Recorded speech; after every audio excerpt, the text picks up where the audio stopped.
Bonjour à toutes et à tous. Donc là, nous allons parler de la Seconde Guerre mondiale. Donc nous avons vu précédemment comment elle s'est déclenchée, comment la guerre s'est passée entre la première manche entre la France et l'Allemagne. Donc nous en sommes au moment où la France est occupée par l'Allemagne suite à l'armistice. C'est divisé donc en deux zones.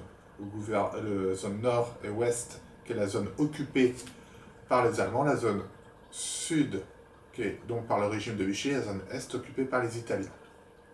Sud-est occupé par les Italiens, pardon. Donc pendant l'occupation, ce qui va être intéressant de voir, c'est comment les Français ont vécu cela et quelles ont été les réactions aussi des Français par rapport à cela. Il ne faut pas oublier qu'il y a eu l'appel du 18 juin 1940 du général de Gaulle qui a appelé tous les Français à la résistance.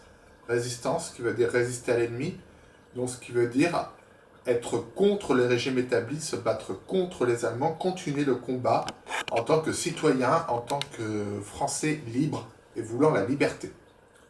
Cet appel au début n'a pas été très entendu en 1940 parce que les Français, déjà, un, avaient peur de subir trop de dégâts, deux, ne voyaient pas forcément le mal partout et faisaient plutôt confiance à Pétain qui était le héros de la Première Guerre mondiale, rappelons-le.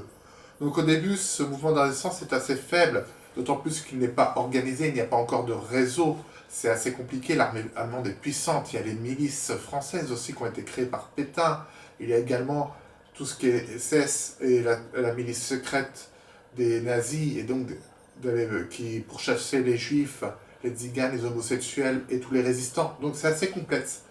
Et pourtant, c'est quand même dès 1940 que va naître cette résistance aux grandes dames donc, des Allemands et du régime de Vichy. Donc, avant de voir plus en détail la résistance, on va déjà voir ce que c'était ce régime de Vichy. Donc le régime de Vichy, suite à l'entrevue de Montoire entre Pétain et Hitler, donc organisé une collaboration très active avec les Allemands en instaurant le STO, le service de travail obligatoire. Donc tous ceux qui étaient dans la France libre, en âge de travailler, qui pouvaient travailler, devaient participer à l'effort de guerre des Allemands, devaient fournir leur main-d'œuvre aux Allemands, ils étaient obligés de travailler pour les Allemands, dans les usines pour les Allemands. Tout ce qui était fabriqué, tout ce qui était produit était pour les Allemands. Donc tout était donné aux Allemands. Voilà, le STO, il ne faut pas oublier que dans le STO, donc, obligatoire, ce qui veut dire que vous n'avez pas le choix, c'était ça ou l'emprisonnement, voire dans les camps de déportation, puisqu'à l'époque c'était que les camps de déportation et de concentration. Il n'y avait pas encore les camps d'extermination comme il y aura en 1942, suite au premier revers des Allemands. Donc, c'est Laval, qui est donc le Premier ministre, on peut dire entre guillemets le Premier ministre de Pétain, qui organise tout cela, qui soumet à Pétain, puisque Pétain étant très âgé, il a quand même 83 ans, il n'est plus tout à fait lucide sur la situation, donc c'est plutôt Laval qui prend les rênes, et Pétain qui approuve, voilà. Donc voilà comment ça se passe. Les Français au quotidien, qu'est-ce que cela fait d'être dans la zone occupée? Ils ont des cartes de ravitaillement. Qu'est-ce qu'une carte de ravitaillement? C'est-à-dire qu'on ne peut pas acheter ce que l'on veut, on ne peut pas avoir ce que l'on veut. Il manque de tout, de la nourriture, il manque de tout. Donc c'est une période presque de pénurie, presque de famine pour certains. Les cartes de ravitaillement, c'est simple. Vous êtes par exemple un homme âgé de tel âge, vous avez le droit à tant de choses, vous avez le droit à une ration, vous avez une famille de tant de personnes, vous avez le droit à tant de rations, pas plus ni moins. Et de tel produit, tel ou tel produit, par exemple, il y avait des produits qui étaient quasiment introuvables. C'est pour ça que bien sûr, c'est créé en parallèle, parce que qui dit produit introuvable, dit toujours marché noir, qui dit produit prohibé dit toujours marché noir, ce qui veut dire qu'il y a des gens qui vendaient ça sous le manteau, comme on dit, qui donc vendaient ça à des prix exorbitants, mais sous le risque de se faire arrêter par les autorités. Mais ça n'empêchait pas les Français d'aller acheter cela. Vous voyez ? Là, on peut parler d'une vraie pénurie. Si on compare à aujourd'hui, ça n'a rien à voir avec le problème qu'il y a aujourd'hui. Vous voyez ? Là, c'était une vraie pénurie avec des cartes de ravitaillement où il n'y avait pas possibilité d'acheter ce que l'on veut. Et surtout en quantité que l'on voulait aussi. Donc voilà, il y a le marché noir qui se met en place d'un côté. Donc ça, c'est une forme aussi de résistance, mais c'est surtout une forme d'enrichissement, plus que de résistance en soi. Mais ceux qui achètent au marché noir, ceux qui le font, résistent d'une certaine manière, puisqu'ils ne veulent pas subir le joug, ni les lois de l'autorité allemande en place. Parce que c'est l'autorité allemande, il n'y a plus d'autorité française. On est bien d'accord là-dessus. Voilà. Ensuite, la résistance a quand même été organisée par le général de Gaulle. Mais le problème, c'est que pour organiser un mouvement, il faut un chef. Donc le général de Gaulle va désigner Jean Moulin comme chef. C'est pour ça que Jean Moulin est très connu. C'est le chef de la résistance, c'est lui qui est chargé de réunir tous les mouvements de résistance. Mais le problème, c'est, vous savez ce que c'est la politique, on voit bien aussi aujourd'hui. Avant qu'on arrive à mettre tout le monde d'accord, même en cas de crise, c'est quasiment impossible. Parce que tout le monde veut le pouvoir. Donc au début, Jean Moulin ne sera absolument pas reconnu par ses pairs. Donc il y aura plein de mouvements indépendants qui forcément dit petit mouvement indépendant, dit facilement débuscable, facilement arrêtable, facilement manipulable, donc forcément peu efficace. C'est-à-dire que c'est pour ça qu'au début, les résistants meurent un par un et sont arrêtés un par un sans aucun problème. La résistance au début, en 1940, ne pose aucun souci aux Allemands. Il ne faut pas... Mais ça n'empêche pas Jean Moulin de poursuivre son travail, même s'il sera arrêté après en 1943 et torturé par Klaus Barbie jusqu'à la mort.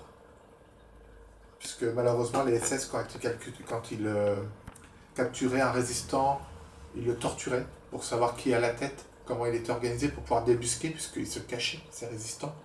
Bon, plus facilement dans la zone libre que dans la zone occupée, puisque la zone occupée était quand même surveillée par des militaires, et surtout les SS, qui étaient une milice très organisée et qui faisait très peur, parce qu'ils n'hésitaient pas à débarquer chez les gens, à faire des arrestations comme ça, parce qu'ils étaient persuadés que, même s'il n'y avait pas de preuves, c'est pas grave, on arrête. On déporte, et on envoie directement dans les camps de concentration. Dans la zone libre, c'était plus relâche à ce niveau-là. La milice française était beaucoup moins puissante, et avait beaucoup moins de droits, et puis il y avait quand même de la compassion entre Français. Voilà. Parce qu'il ne faut pas oublier que les SS allemands étaient tous, par contre, des nazis, les SS. Je ne parle pas des Allemands, je parle des SS de la troupe spéciale. Donc les nazis, rappelez-vous, c'est ceux qui se croient supérieurs aux autres, qui pensent que leur race est supérieure. Donc, forcément, pour eux, les autres ont forcément tort, et ne sont que des sous-fifres et des sous-hommes. Donc, peu importe qu'ils soient torturés, arrêtés, tués, ça n'a aucun impact sur eux. Voilà. C'était vraiment la milice armée d'Hitler et des idées d'Hitler et des idées du parti nazi. Il ne faut pas confondre avec les Allemands. Il y avait beaucoup d'Allemands qui n'étaient pas nazis, qui, même dans l'armée allemande, n'étaient pas nazis et ne partageaient pas ces idées d'Hitler. Beaucoup ne voulaient pas arrêter les juifs ou quoi que ce soit. C'est pour ça que c'est les SS qui s'en occupaient plus que l'armée allemande. Les SS ne faisaient pas partie de l'armée à proprement dit, c'était une milice. Attention de bien différencier ça. Donc cela a instauré la peur, donc la peur était très forte dans le territoire occupé, un peu moins dans le territoire libre, ce qui explique que donc il y ait plus de résistants dans le territoire libre, d'autant plus qu'après on les appellera les maquisards, puisqu'ils se cachaient dans le maquis, et si on regarde au point de vue géographique, le maquis, c'est dans le sud. On parle toujours des maquis du sud. Voilà. Et c'est vrai que par exemple, si on prend la topologie d'Aix-en-Provence, ou des régions d'Aix-en-Provence, les montagnes, les maquis, tout ça, c'est très facile de se cacher. On se met au milieu de Paris, c'est déjà plus compliqué de se cacher. Voilà, donc l'un dans l'autre, c'est tout à fait logique. Mais ça n'empêche pas que donc, ce mouvement va prendre de l'ampleur. Et donc les résistants, qu'est-ce qu'ils font au début Au début, ils font dérailler les trains. Alors qu'est-ce que ça fait de faire dérailler les trains? C'est-à-dire que tout ce qui devait partir pour l'effort de guerre des Allemands de la part de la zone libre ou la zone occupée ne pouvait pas arriver en Allemagne. Donc ça a empêché d'avoir des hommes, des fournitures, tout ça. Ils cachaient les hommes qui devaient aller au STO, ils cachaient les juifs, ils cachaient les tziganes. Voilà. Et il y avait même des gens qui n'étaient pas résistants, mais qui cachaient eux-mêmes les résistants et les juifs. Voilà, il y a eu beaucoup d'entraide. Contrairement à ce qu'on pense, il y a eu très peu de collaborateurs et beaucoup plus de résistants et de gens, je dirais, neutres, dans le sens qu'ils cachaient les gens, mais qui ne participaient pas activement. Il ne faut pas confondre, en effet, dans la résistance, ceux qui étaient actifs, qui faisaient dérailler les trains, qui faisaient du sabotage, voire ce qu'ils appelaient, entre guillemets, à l'époque, du terrorisme, une espèce de guérilla. Guérilla, je reprends la définition, la guérilla, c'est quand il y a une guerre intérieure. Différence d'une guerre extérieure, c'est-à-dire que c'est au sein d'un pays, il y a des personnes qui s'affrontent. La guérilla, c'est souvent dans les villes, dans les rues. C'est des petites guerres, des petites escarmouches, comme on dit. Dans les villes, voilà, c'est 2-3 personnes, ça concerne 2-3 personnes, des petits groupes de personnes très réduits, contrairement à une guerre qui englobe beaucoup plus l'armée. Donc voilà. Ça, c'est un point qui est très important à comprendre parce que ça expliquera aussi après tous les déboires qu'il y a pu avoir au procès de Nuremberg. Parce que forcément, le contre-coup de tout cela, c'est qu'en 1946, un an après la libération, il y a eu une espèce de purge, mais fait aussi par certains extrémistes qui ont voulu purger vraiment beaucoup. Donc, il y a eu parfois des arrestations sommaires aussi dans l'autre sens. Mais beaucoup de Français, en fait, étaient neutres et essayaient déjà de survivre. Mais la plupart des Français, en fait, résistaient à leur manière, c'est-à-dire en cachant les résistants. Puisque la résistance en elle-même, c'est quand on fait, donc, comme je dis, la guérilla, le sabotage, tout ça. Sinon, ce n'est pas de la résistance en elle-même. C'est juste de la collaboration avec la résistance. Attention, collaboration, c'est pas qu'un sens péjoratif. Collaborer avec quelqu'un, je rappelle, c'est aider quelqu'un. Donc, ce n'est pas forcément péjoratif. Donc, c'est dans ce contexte que vivent les Français à l'époque, quand même pendant plus de 4 ans, voire 5 ans pour certains, suivant les régions. Donc, c'est quand même assez délicat parce que c'est Un climat de peur, c'est un climat de pénurie, on a peur de mourir de faim, on a peur de plein de choses. Voilà.